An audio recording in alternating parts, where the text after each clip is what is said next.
was born in Cape Town at a very well-known hospital called Tygerberg Hospital. I went to a school in the Cape Town suburb called Gurud. It is 20 minutes away from Table Mountain and the city of Cape Town. When we lived there wasn't a lot of people that looked like me. Not my skin tone, or they didn't speak the way I did because my parents were both foreigners. We spoke different languages.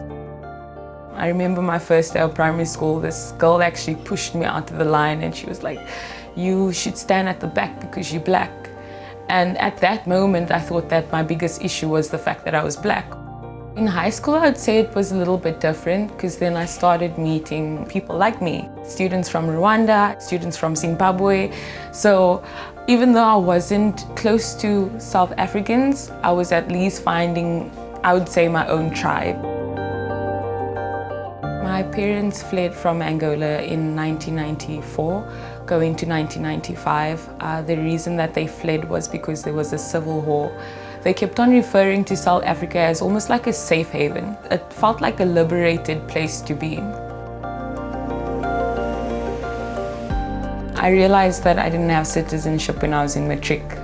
I got asked by my school teacher to produce an identity document for me to put it on my matric certificate, and I didn't have one. So I brought my refugee status and she told me that she doesn't know if she'll be able to put the CTR number on it. And that's when I realized something was wrong. I was completely different to my friends who could just whip out their citizenship or their ID. I couldn't get a bank account. I couldn't go on an airplane. So like at school, they would always ask us to like go on trips to Joburg or to like Pretoria, and I could never go with because I had no form of identification. I couldn't apply for things online if I ever wanted to buy things online.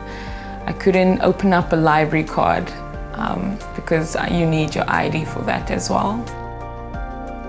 At Stellenbosch University, I tried attending a year trying to do my communications degree, but I had to stop mid-year because I couldn't apply for any bursaries with an asylum paper. After that, I kind of just gave up on the whole university dream. I felt like my friends were moving on with their lives and I was just constantly stuck.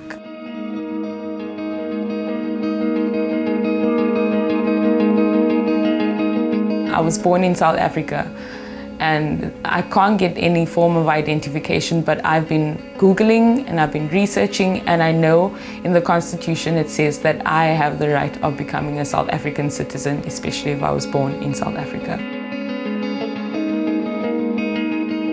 It was a continuous battle with Home Affairs. The first year we went to court with them, we went to the High Court.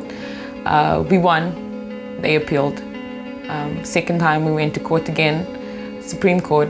We won, they appealed again. This is all in the course of 6 years. After winning from the Supreme Court, Home Affairs appealed again. We took the case further up to the Constitutional Court and Home Affairs appealed again. But luckily the Constitutional Court denied the appeal. Out of the 6 applicants that started the case, only 4 of us received our documents, our identity cards. I don't think people realize how significant it is to see your name and your ID number on a piece of paper and just know that like that is your identity. It makes you feel like you are a person. I get to just live my life. I've gotten my learners. The first thing I done was open up my bank account. So it's opened up my horizons. I do still have moments where I do feel like I'm more of a foreigner and a refugee. I guess it's just from years of battling with trying to find out who I am or trying to find my identity.